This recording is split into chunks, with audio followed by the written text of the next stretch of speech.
Muito boa noite, bem-vindos à informação no Jornal da Noite. Aviso de mau tempo. O Instituto Nacional de Meteorologia prevê ventos fortes no fim do dia de hoje em Maputo, Gaza e Inhambane. O INAM recomenda cautelas e que as pequenas embarcações não se façam ao mar durante a ocorrência dos ventos. A partir da noite e a madrugada e as primeiras horas da manhã, vamos ter ventos fortes nas províncias de Maputo, Gaza e Inhambane, de uma forma progressiva. São ventos que estarão entre 70 km a hora, corajado até 80 km, e também estamos a prever que o estado do mar tem uma agitação com ondas até 4 metros.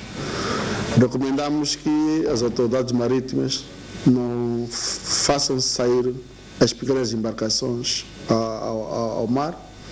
Também o público em geral não se façam às ruas a essa hora da ocorrência desses eventos. Em termos de distritos, poderão ser afetados. Na província de Maputo temos Matutuine, Boane, Manhissa, a própria cidade de Maputo e a cidade da Matola. Temos na província de Gaza, distrito de Bilene e distrito de Xaixai. E em Inhambane, temos Nharim, Jangamo, cidade de Inhambane, Machixe, Morombene e Massinga. São essas zonas que poderão ser afetadas por esses ventos. Serão sistemas que vão passar rápido, mas até o final da manhã de amanhã já estarão a dissipar, principalmente para a região da província de Maputo e província de Gaza. Uma pessoa morreu e outras 3 ficaram feridas em 2 ataques supostamente protagonizados por homens armados da Renamo.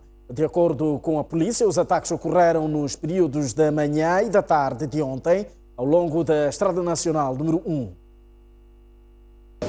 O Comando Provincial da PRM Sofala pretende dar a conhecer que ontem, dia 30, os homens armados da Renamo protagonizaram 2 ataques a 2 colunas devidamente escoltadas pelas Forças de Defesa e Segurança no troço Muxungue-Save.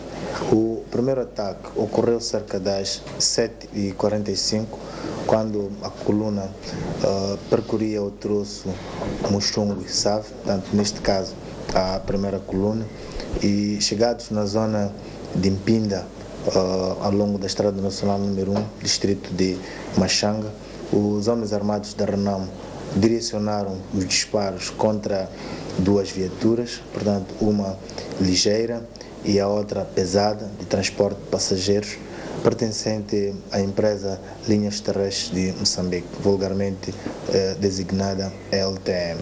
Portanto, deste ataque foi atingida uma pessoa na perna, portanto, esta que contraiu ferimentos ligeiros, e ainda, portanto, danos materiais ligeiros nas 2 viaturas, portanto, atingidas pelos projéteis e ou balas. Portanto, a coluna seguiu, o ferido foi também socorrido ao Centro de Saúde de Muxungue.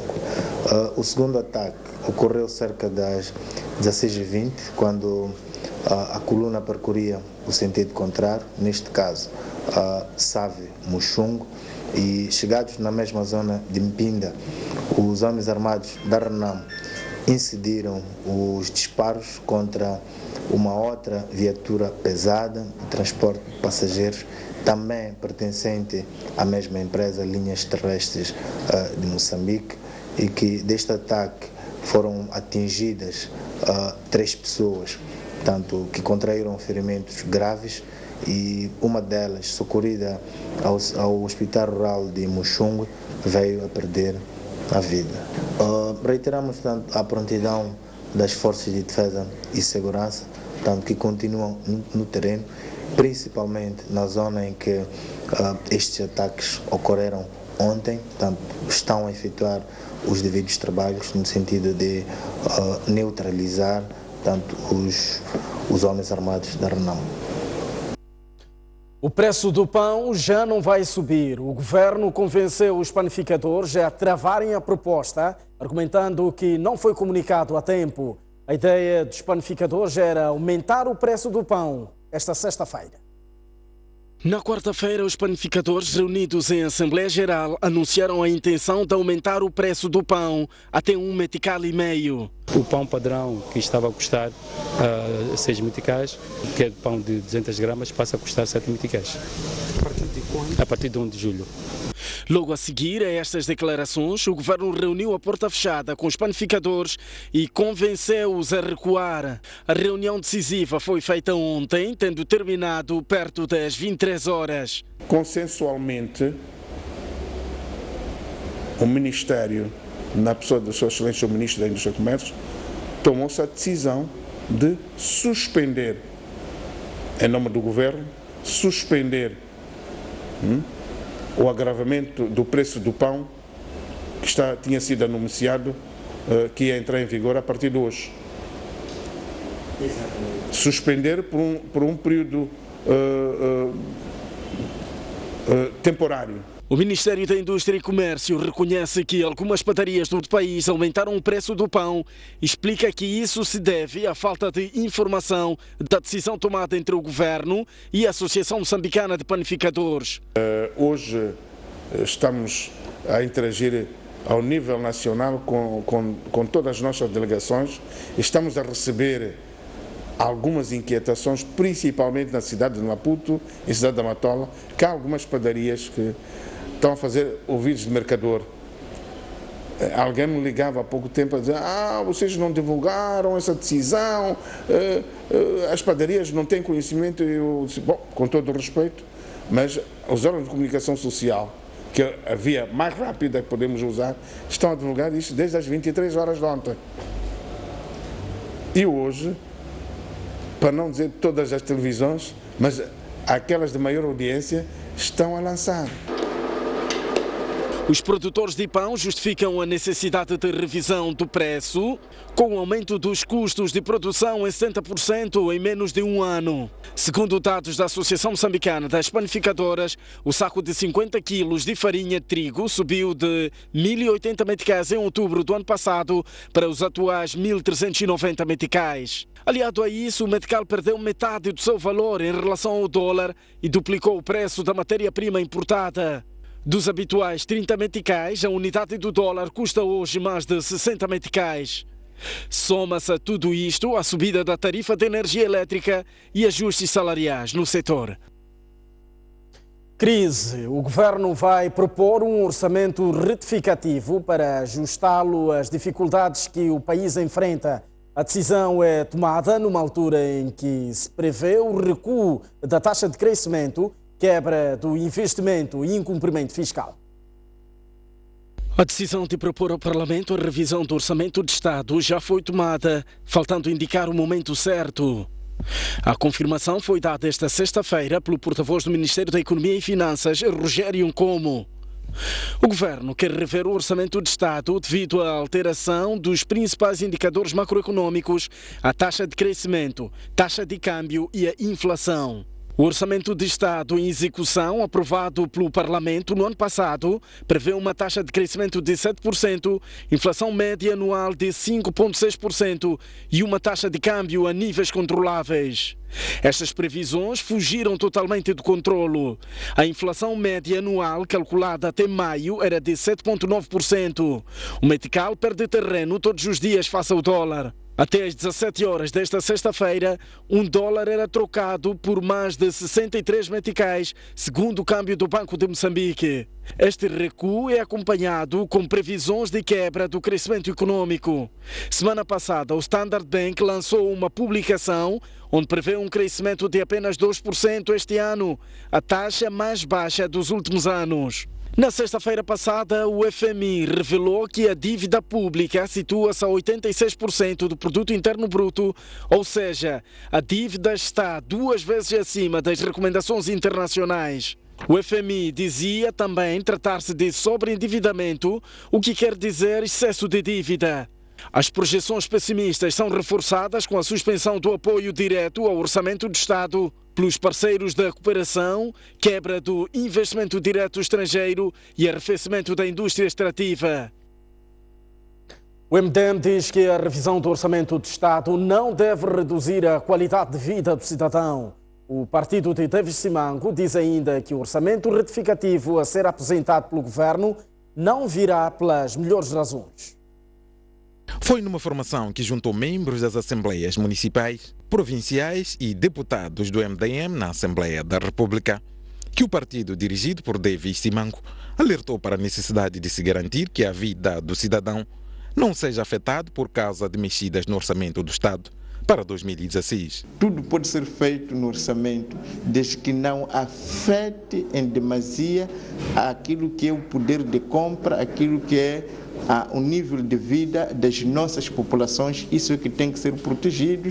Também sabemos que tem que ser protegido aqueles que são os aspectos importantes da vida das pessoas, que é a saúde, a agricultura, a educação, as infraestruturas. O MDM diz, por outro lado, que o orçamento retificativo a ser apresentado pelo governo não virá pelas melhores razões. Estes documentos que vamos ter não é retificação pelas boas razões, no sentido que houve mais coleta de receita, em que houve receitas extraordinárias, mas será sempre pelas piores razões, no sentido que não está a se conseguir a coletar o planificado, não está a se conseguir mobilizar os recursos planificados, mas para todos os efeitos é por isso que nós estamos cá, para nos prepararmos para essas eventualidades, para estudarmos melhor como podemos até ajudar o próprio governo numa fase tão difícil, tão delicada como este, para que efetivamente o sofrimento das populações seja o menos possível. O encontro de 2 dias do MDM visa formar deputados a vários níveis sobre matérias de plano e orçamento. Cresce cada vez mais o fenômeno do linchamento nas sociedades moçambicanas. Um sheik acusado de ter liderado um grupo de assaltantes escapou à morte em Nacala depois de ter sido duramente espancado pela população que decidiu destruir as suas 2 residências.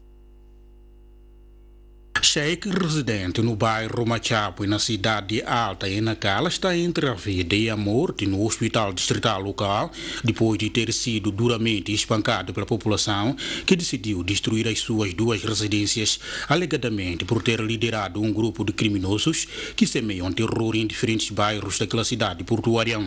De acordo com Wilma Salgado, diretora clínica do hospital distrital de Nacala, este cidadão liderou o temido grupo 15, que na madrugada desta quinta-feira tentou assaltar o hospital distrital local e uma residência localizada próxima daquela unidade sanitária. Segundo informações que nos chegam, parece que faz parte do grupo 15 e estiveram a rondar no hospital para assaltar o hospital entre as 0 e as 3 da manhã, mas como não conseguiram, parece que assaltaram uma casa aqui a arredores e foram interpelados pela polícia.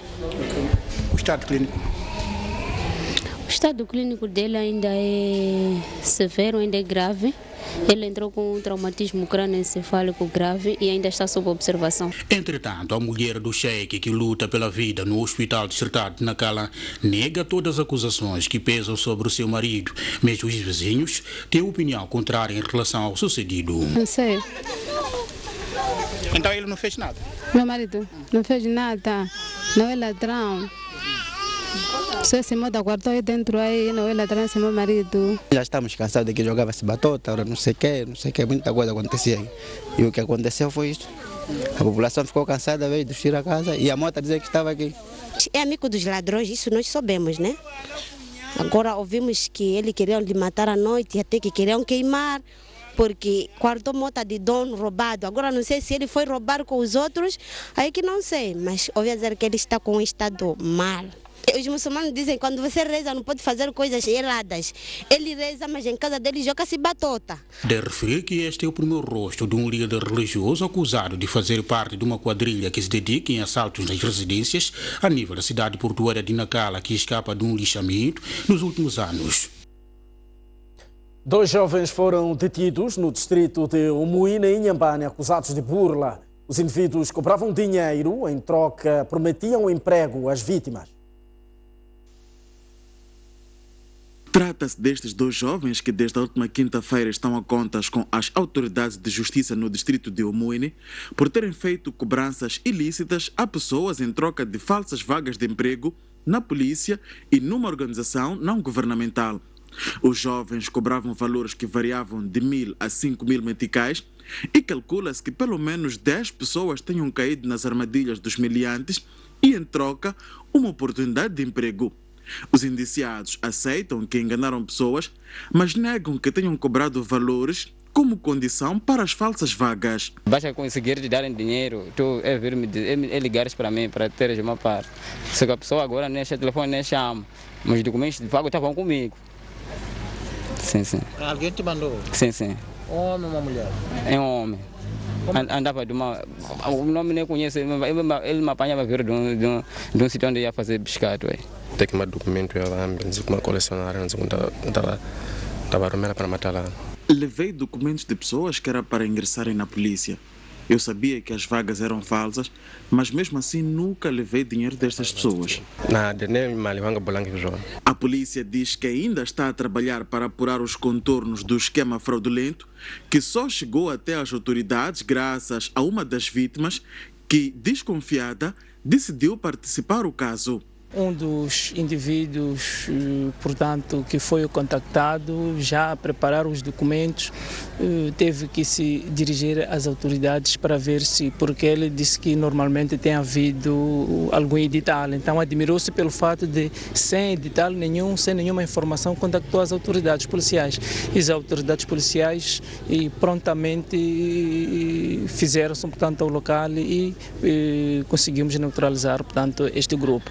Entre as vítimas está este senhor de 45 anos de idade, a quem foi-lhe prometida uma vaga para ingressar na polícia e mesmo com a idade acima do permitido para o ingresso na PRM, caiu na conversa dos meliantes. O estudante do primeiro ano do curso de agronomia na Beira foi detido por cultivar suruma. O estudante diz que estava a realizar aulas práticas. Trata-se do jovem na imagem, estudante do primeiro ano do curso de Engenharia Agrária na Universidade Católica de Moçambique, em Chimoio, que decidiu, entre várias plantas existentes, escolher a suruma para o seu estudo. Estava a fazer eu sou estudante de agrárias, né? Estava só a experimentar fazer. Mas não tinha outras plantas além de suruma? Não. Por que não desenvolveu couve e outras hortícolas ao invés de suruma? Plantas em casa. Quais? Tenho uma quinta que tem outras coisas. Couve, repolho, tomate, por aí. Muita coisa que tem. E o que lhe motivou a desenvolver este estudo de suruma? Dá-me vontade de querer, como estudante. Né? A polícia diz que o facto de ter plantado a droga a pretexto de ser estudante não irá atenuar o crime. A lei é muito clara. Serão seguidos todos os trâmites de acordo com a lei manda. Não pode cometer um crime para justificar tanto o fato de ele ser um estudante. As plantas da suruma, segundo soube a STV, estavam a ser desenvolvidas em vasos que eram conservados no quarto do indiciado. Uma nota retificativa, o caso deu-se na cidade de Chimoio e não na Beira, como erradamente havíamos chamado, pelo fato as nossas sinceras desculpas. Em menos de um mês, uma criança albina foi esquartejada e 4 indivíduos foram encontrados na posse de ossadas humanas, supostamente de um cidadão albino na cidade de Chimoio. A situação levou o governo de Manica a reunir de emergência esta quinta-feira com atores da Justiça e sociedade civil para uma reflexão sobre o novo fenômeno. Um fenômeno novo que bateu à porta de Manica, rapto e assassinato de albinos. Perante o governo, a polícia, organizações da sociedade civil e outros estratos, os albinos pediram punição exemplar contra aqueles que raptam, assassinam e traficam órgãos destes. Quero apelar a toda a sociedade, principalmente ao Ministério da Justiça, que tome medidas para que as pessoas que cometem tais crimes sejam punidos. Mas esse não é só uma obrigação do Ministério da Justiça.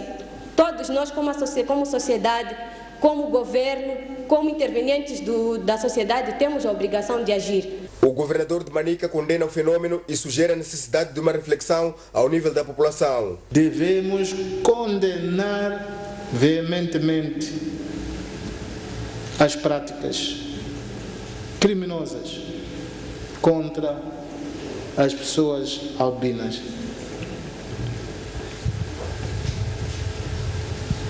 Sugiro que continuemos a avançar para junto das populações da nossa província para fazer uma reflexão comum sobre o fenômeno.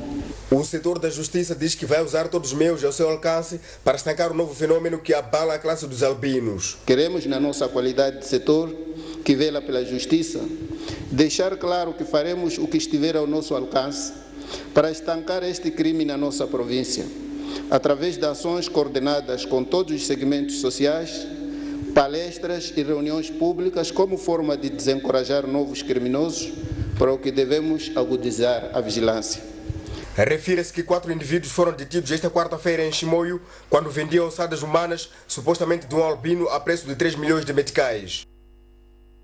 O Instituto Nacional de Meteorologia diz que há pouca probabilidade de haver cheias no centro e sul do país entre setembro e março do próximo ano. Entretanto, o Instituto Nacional de Gestão de Calamidades já está a desenhar um plano de controlo para possíveis cheias. O Conselho Técnico de Gestão de Calamidades reuniu-se esta sexta-feira para fazer uma avaliação da assistência às vítimas da seca e traçar estratégias para a próxima época chuvosa. Na ocasião, o Instituto Nacional de Meteorologia desdramatizou a previsão de cheias anunciada a semana passada pelo Conselho de Ministros. Neste momento ainda não há indicação de que vamos ter alguma chuva que possa trazer alguma cheia. Mas a indicação que temos neste momento que podemos dar é que vamos ter mais ou menos chuvas regulares. Outubro, novembro e dezembro serão chuvas normais. A meteorologia explica que Enzo, Lanina, El Nino são os fenômenos naturais que estão a assolar o país e que têm ditado mau tempo. Quando nós temos El Nino, aquilo que vocês viram na última época para a região austral, nós temos déficit de precipitação. Para Moçambique, é a região sul e centro do país. Quando entramos na fase neutra, como estamos neste momento, estamos na fase neutra desse fenômeno Enzo, o que acontece é que é a climatologia, aquilo que é normal chover. As projeções finais da próxima época chuvosa só estarão disponíveis em setembro, mas o Instituto Nacional de Gestão de Calamidades já tem um plano preliminar de assistência em caso de cheias. A equipe técnica criada através dos setores e parceiros vão fazer aquilo que é o levantamento em termos existentes nesses locais. Aquilo que podem ser possíveis necessidades, caso isto ocorra, aquilo que existe. Portanto, a partir deste exercício será possível quantificar quais são efetivamente em termos de valores para fazer face ou em termos de resposta caso alguma situação aconteça. A seca continua a ser monitorada e mais de 700 mil pessoas estão a receber alimentos. A assistência médica está a ser dada a 2 mil pessoas, principalmente crianças e mulheres grávidas. O Jornal da Noite sai a esta altura para uma curta pausa. Voltamos dentro de instantes com o melhor de informação. Até já.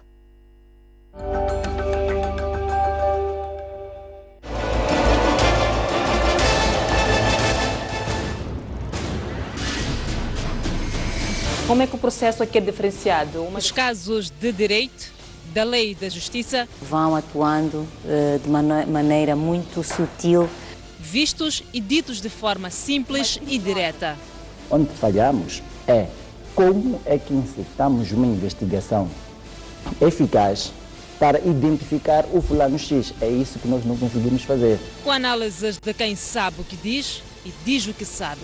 Não temos procuradores totalmente íntegros. Nós não somos nenhum estado de polícia. O que é que está por detrás desse problema? Nós temos um Ministério Público hoje cerimonioso. São esses fatos que depois temos que conjugar com o Código Penal e verificar se é ou não um ilícito criminal. O condutor violar uma das contravenções que estão no Código de Estrada de forma grave, ele comete um crime de acidente de viação de que resulta em morte.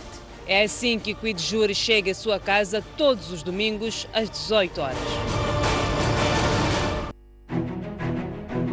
Mais um baú Recordações, momentos épicos, momentos marcantes, grandes vitórias, campeões. Como é que o futebol começou na sua vida e o que é que foi o futebol? Eram todas equipas bem estruturadas com um futebol de se tirar o chapéu. A gente jogava aqui na Baixa, saía da Baixa. Era obrigado a fazer o jogo dos palmaninhos. Antigos jogadores, paraquedistas, árbitros, pugilistas, médicos. O primeiro envolvimento direto foi como médico da seleção que foi aos Jogos Olímpicos, Moscovo, 1980. Hoje já temos a capacidade de fazer diagnósticos e cirurgias artroscópicas. O paraquedismo começa quando eu via militares da Força Aérea saltar. A dobragem de paraquedas é uma coisa fundamental. Uma campeã nasce ou faz-se? Um talento tem que nascer, mas também não basta só nascer, tem que se fazer para ser campeão.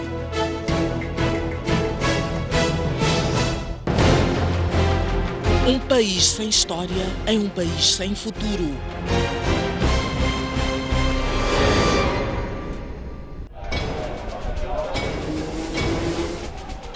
Os temas da atualidade desportiva. Análise dos lances. As jogadas polémicas. As glórias. A resignação. Eu prefiro que uma equipa lute pelas possibilidades do que uma equipa que entre passiva e que esteja à despesa do adversário. Tenho a certeza absoluta que o Moçambique tem talento e pode se organizar e ter bases suficientes para competir de igual para igual. As pessoas têm de se perceber. É verdade que é difícil nós educarmos o público, mas o público também tem de saber pôr-se no seu lugar. Tudo isto e muito mais no programa Ao Ataque.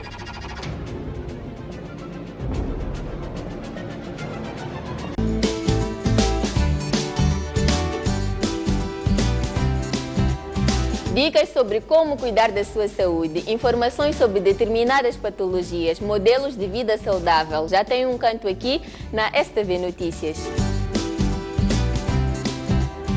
Stress é algo que deixa-nos mal. Emoções fortes também desencadeiam asma. Uma boa alimentação, exercícios físicos, beber muitos líquidos, não perder noites. Gostava muito de chocolate com amêndoa. Saúde e bem-estar. Todas as segundas-feiras às 10 horas, siga conosco no Saúde e Bem-Estar.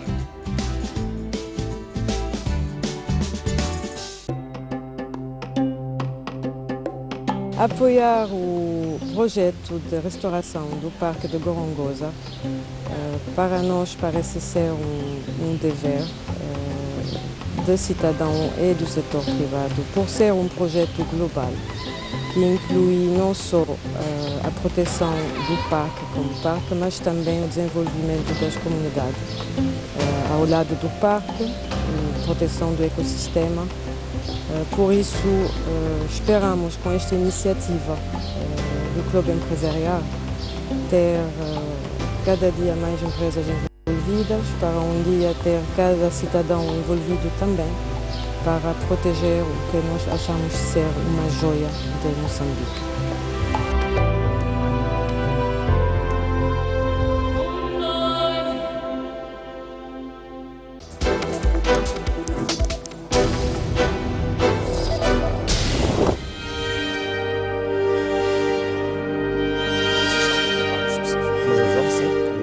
Um país faz-se de confrontos de ideias. Nós somos a ajuda do governo agora.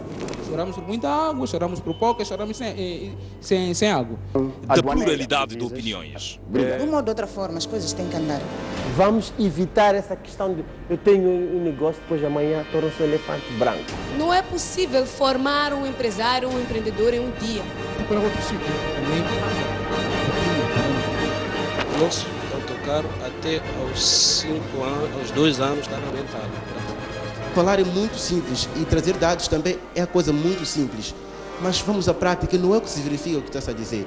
Há muitos jovens que começam e têm vontade de continuar, mas não vão a lugar nenhum.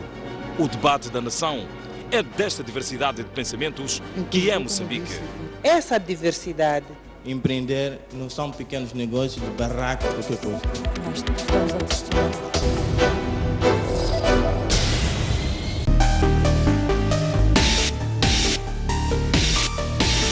Senhor Abel, falamos a partir de Nampula, boa noite.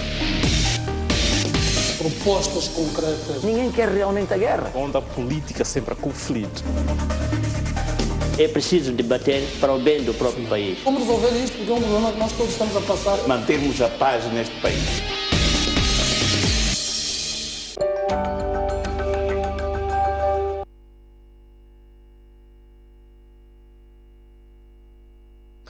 Muito boa noite uma vez mais. Estamos de volta ao Jornal da Noite e continuamos a olhar para o plano nacional. O primeiro-ministro etíope manifestou a disponibilidade do seu país a ajudar Moçambique a ter condições suficientes para conseguir autorização para voar o espaço europeu.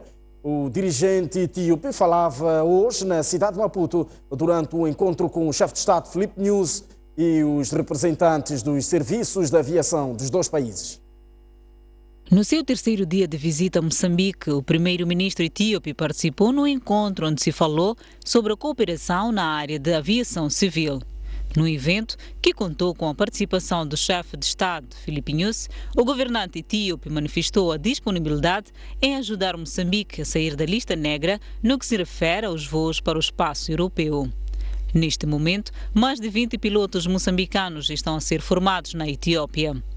Precisamos fazer das nossas companhias aéreas as melhores de África e sobreviverem por muito tempo de forma rentável.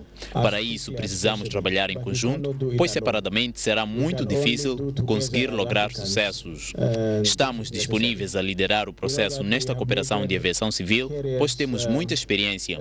É preciso rentabilizar as companhias aéreas e, para o efeito, os governos devem evitar interferência na tomada de decisões. No meu país, por exemplo, o governo não interfere nos negócios das linhas aéreas e, por isso, os governantes pagam suas viagens como qualquer cidadão. Por sua vez, o ministro dos Transportes e Comunicações, Carlos Mesquita, acredita nos bons resultados da cooperação, pelo que garantiu que vários acordos serão assinados com a Etiópia para a melhoria dos serviços de aviação civil. A Etiópia é um país que desenvolveu bastante a sua indústria da aviação e com o qual Moçambique tem estado a cooperar para o desenvolvimento humano, tanto na formação dos seus quadros. E é essa experiência que ele praticamente passou-nos de uma forma muito resumida, mas no fundo o que ele tentou fazer foi expressar a abertura que a Etiópia continua a ter para apoiar os países da África, particularmente, e de modo muito especial a Moçambique, na perspectiva de desenvolvermos melhor ainda a nossa aviação civil também e o controle do espaço aéreo. A LAM, sendo uma das empresas públicas, também está a trabalhar profundamente na análise de qual é o melhor cenário para ir buscar eventuais parcerias para garantir o seu contínuo desenvolvimento. O primeiro-ministro da República Democrática Federal da Etiópia, que está em Moçambique desde quarta-feira, deverá regressar ao seu país esta sexta-feira. Moçambique tem disponíveis 15 milhões de dólares para a proteção de florestas. Trata-se de um valor desbloqueado pela Suécia, que deverá ser usado durante 5 anos e será gerido pelo Banco Mundial. A verba foi anunciada esta sexta-feira num acordo assinado entre o Banco Mundial e a Embaixada da Suécia. O governo diz que o valor vai ajudar a colmatar os problemas ambientais, como um abate de espécies florestais protegidas, mas reconhece haver ainda muitos desafios pela frente. O setor florestal não se depende só com a exploração de madeira nativa. A explosão demográfica que Moçambique tem assistido ao longo do tempo, a procura por mais terra para a agricultura itinerante, as queimadas e outros fatores que se inserem na dinâmica social atual têm pressionado bastante, como o consumo do carvão vegetal, tem pressionado bastante a nossa floresta. O financiador Suécia diz que a degradação ambiental em Moçambique deve ser entendida como responsabilidade de todos. Daí que é preciso juntar esforços para minimizar o problema. A gestão sustentável das florestas pode ser um importante fator para o desenvolvimento rural integrado que se baseia nos princípios de sustentabilidade econômica, social e ambiental.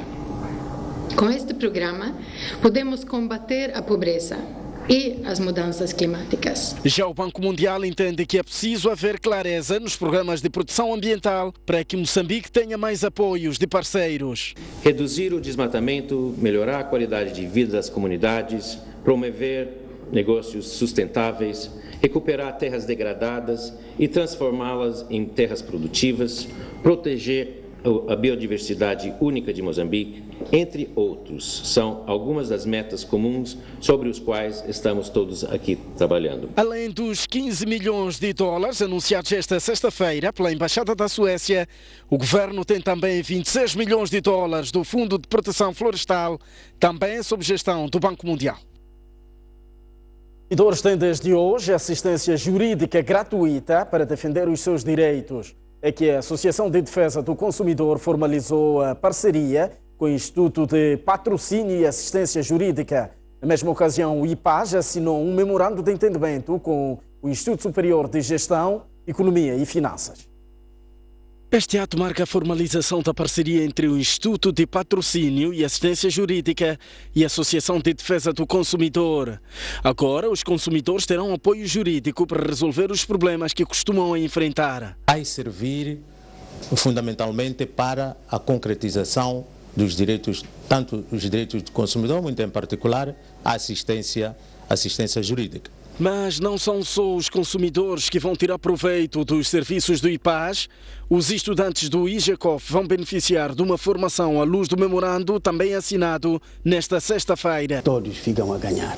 Tanto ficamos a ganhar nós como instituição, ficamos a ganhar nós como sociedade e ficamos a ganhar nós como academia. O diretor-geral do IPAS considera que as parcerias são uma mais-valia, principalmente às pessoas com poucos recursos e aos estudantes. O consumidor que não dispõe de recursos financeiros para recorrer a um profissional forense para fazer valer os seus direitos. No nível dos distritos onde o IGECOF está a funcionar, portanto, os estudantes beneficiam de formação, estágios, tanto em prol da assistência jurídica e patrocínio judiciário à população carenciada. O Instituto de Patrocínio e Assistência Jurídica é uma instituição responsável por garantir que todas as pessoas tenham direito à defesa, que está implantada em mais de 100 distritos do país.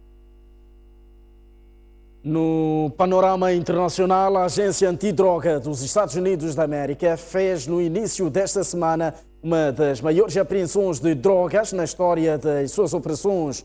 Ao todo, apreendeu 12 toneladas de cocaína na Colômbia e Itália. A droga apreendida no âmbito de uma operação internacional realizada na Itália e Colômbia era produzida em laboratórios localizados na região colombiana de Catatumbo, que faz fronteira com a Venezuela, por uma organização cuja identificação não foi revelada pelas autoridades envolvidas na operação. A cocaína era enviada de Catatumbo para os portos colombianos de Barranquilla e Santa Marta e depois transferida para barcos com destino aos Estados Unidos e Europa. Além da apreensão das 12 toneladas de cocaína, as autoridades detiveram 20 pessoas, entre supostos proprietários e outros intermediários na venda de estupefacientes. Segundo um dos responsáveis da operação, trata-se de uma das maiores apreensões de droga na história das atividades da Agência Antidroga dos Estados Unidos. Pelo menos 38 pessoas morreram e 40 ficaram feridas no Afeganistão em resultado de um atentado suicida que aconteceu ontem contra uma coluna de 8 caravanas da polícia. O atentado foi levado a cabo por 2 talibãs suicidas que foram ao encontro dos autocarros e se fizeram explodir com uma diferença de cerca de 5 minutos. Minutos depois, o grupo reivindicou o atentado num comunicado, tendo seu porta-voz Zabihullah Mujahid afirmado que o segundo atacante estava à espera que as autoridades chegassem para recolher os corpos e feridos para posteriormente fazer outros danos. O presidente afegão classificou o atentado como crime contra a humanidade e ordenou ao Ministério do Interior que investigue se houve negligência dos responsáveis no transporte. A instabilidade no Afeganistão tem aumentado desde que a missão da NATO acabou em dezembro de 2014 e os talibãs desencadeiam atentados mais frequentes e de maior dimensão nas grandes cidades. Os rebeldes que reivindicam a partilha do poder com o governo controlam desde finais do ano passado quase 1/3 do território afegão, segundo dados do Inspetor-Geral dos Estados Unidos para a Reconstrução do Afeganistão.